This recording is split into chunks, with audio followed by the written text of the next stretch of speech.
Hello,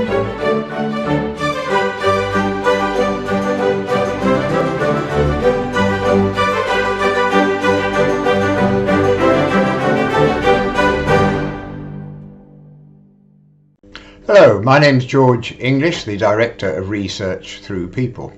So in ancestry research, people approach us from all sorts of locations and countries to research for them.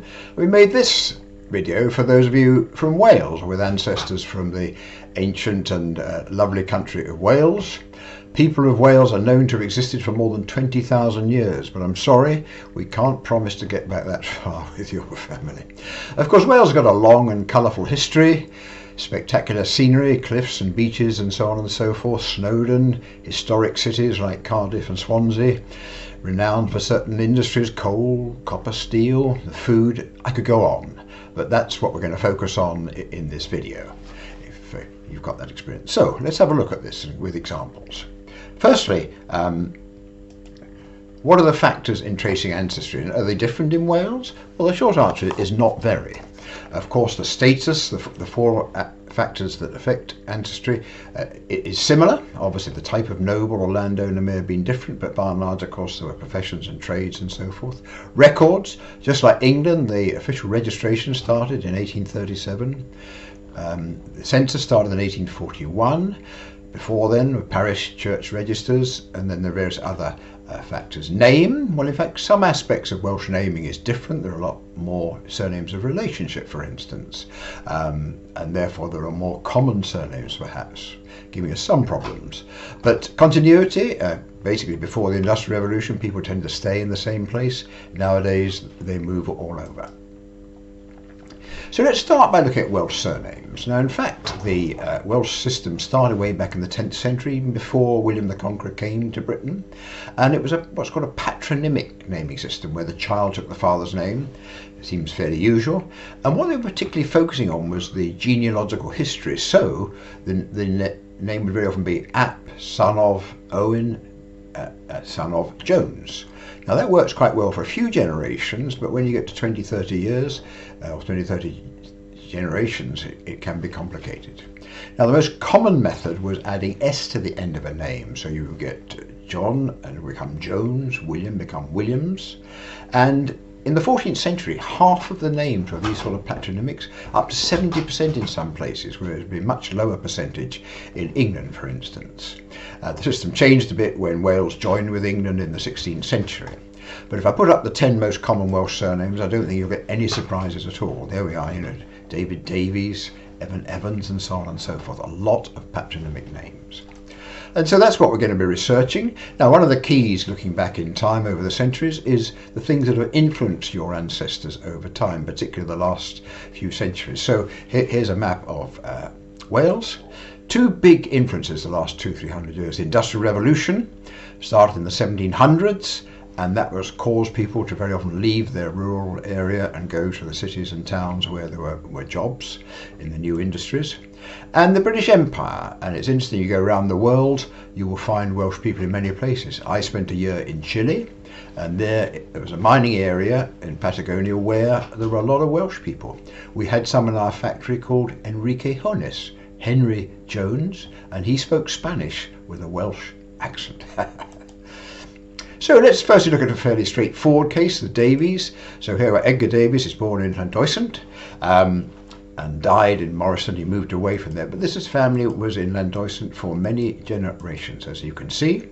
And in fact, they were farmers, so that's what tied them to land. But typically when we get back in time, normally more than this, but a couple of centuries, you find people staying in the same area or town or even village for many generations. And this was the case here. And they actually married into other families. So I particularly brought up Roger Evans and his daughter Margaret, because one of the key documents looking at ancestry is the census. So if we look at the 1851 census, we're going to find those people there. So here's Llanddeusant in the Brecon Beacons, which I'm sure you've all heard of, a lovely area, very rural. And here's the census that I've talked about. So here we have John Davies and his wife Margaret Davies. He's employed on the farm of Roger Evans, and in fact Margaret Davies was Margaret Evans, so they are her parents. And the ancestor is Roger Davies, family there, and there we have John Davies, who actually was the ancestor of the person we were searching for. So in fact 5 of his ancestors were on this census stamp. So that's a fairly straightforward case. I mentioned Morriston here, and one of the most interesting cases we had to look at was this family of Morris. So Frank Morris is born in Llanddeusant. It's halfway between Swansea and Cardiff. His father's born in Swansea, and eventually moved to England, as you can see, and his father John Morris in Swansea. There we are, John Morris, his father, and back to Robert Morris, who was born in Shropshire, just over the border into England, around 1700. And then he went to Wales. So let's look a bit more detail at Robert Morris to start with. And he got called in when the Llandeusant copper works were in trouble in the 1720s. He helped to turn it around and contributed to Swansea having 50+% of the world's copper trade in the later 18th century. Swansea was known as Copperopolis, and he was very much a part of helping to create that. He bought his house Tredegar Fort in 1786 and extended it. He got into coal and that fly, so he had a very good career, developed lots of things. In the very early Industrial Revolution, the 1720s, the very, very beginning of the Industrial Revolution. So he made a success of that, and then his son John followed on from him. And here's a picture of John Morris. Now, he was way ahead of his time in that, there you go, in his 20s, he built Morris Castle, the world's first accommodation, built specifically for workers by their employer. This is back in the mid-18th century. And then, this is Morris Castle, all that's left of it now, of course, it's a ruin, just just north of Swansea. And then in 1790, he built Morris Town, the first purpose-built workers' village. Some of you may know New Lanark in Scotland and Robert Owen. He did a lot of great work for his workers, but this was more than a generation afterwards. John Morris, very much a Welsh person ahead of their time, and made a big mark there, and didn't stop there. He actually got made the Baronet of Clasemont. In 1802, Lord Nelson dined at his house, Clasemont, and in 1804 started the Oystermouth Railway Company. I'll tell you about that in a moment. He was made the Baronet of Clasemont in 1806, and in 1807 the railway company started the world's first passenger carrying railway from Swansea along the coast to the Mumbles. A lot of you may have heard of that or know of it. Now, the railway originally carried coal, and then someone said, we could carry passengers, why don't we? Now, it wasn't quite the sort of railway that we think of in these days. It was actually a horse-pulled carriage running on railways. But nevertheless, the world's first passenger-carrying railway started in Wales. And one of the things that we think is very important, very interesting, if you can go and walk in your ancestors' footsteps, visit where they came from. So in this case, it was very interesting. Some of the Morris family, I organised a trip 3 days to the Swansea area, and we went to the archives. In fact, I got them involved in researching more about their family. We went to the museum obviously of the railway and so on and so forth, arranged to meet local historians who were very helpful and were very interested in the family and so forth, and went to the various places associated with the Morrises, the Mumbles. Morriston, as it's known now, was Morris Town, of course, Swansea, and one of the families they married into, who were also big into coal, lived in Tenby. Now, you've heard the expression house through time, you've probably seen the television programme. What was very interesting, I spoke to the people, and 2 of the people who currently occupied Morris houses invited us to dinner. So we went to Tredegar Fort that I mentioned, and here's a photo of in fact the Smith family retired to Tenby, and there's where he lived at the end of this terrace, looking out over this beach in Tenby. And in fact, they made a film in this house about Dylan Thomas some years ago. So the members of the family were delighted to really feel that they were in their ancestors' footsteps. So one other thing, a big feature in Wales very often is the preachers of the old days. Now, the Powell family came from a place called Tregaron in Carmarthenshire, and there is a statue of Henry Richard, who had a distinguished career. And when we started, the father said, I think we're related to Henry Richard.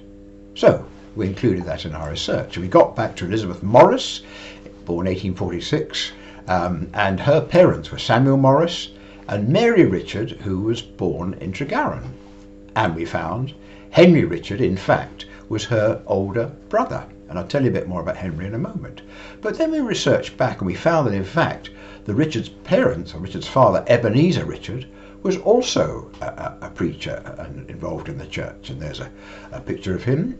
But on the father's side, Samuel Morris, his father, Ebenezer Morris, was involved in the church, as was his father, David Morris.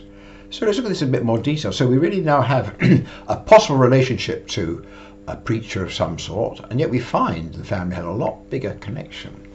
And a lot of you may know this, by the 19th century, the Welsh preacher began to take on the character of a folk hero. These preachers would go around the place, and they would people would come to listen to their preachers, almost like a pop gig these days, etc. And if we look at these people, there's Henry Richard. He was known as the Apostle of Peace. He went to London and he became a member of Parliament, worked in the Peace Society, which was very influential, and was an abolitionist, worked for the abolition of the slave trade.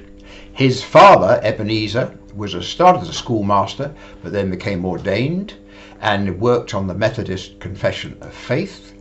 And then on the Morris side, Ebenezer preached in 1788, age 19. Someone said he was the greatest preacher I ever heard. And then David, his father, was also involved in the church and wrote hymns. So there we are. We may be related to one person connected to the church. In fact, they found they had this real tradition of Methodist Welsh preachers. And there are the photos of them. And good to have the pictures as well. So I hope that gives you a bit of a flavour of the examples of Welsh people, etc. If you've got Welsh ancestry, please get in touch. We've got various videos that we can inform you about what we do. We have a free consultation, so you can get in touch, say, look, here's what we know so far, and we can come back to you with suggestions as to what we research for you and what it will cost. So please feel free to get in touch. There are the contact details. Thank you very much.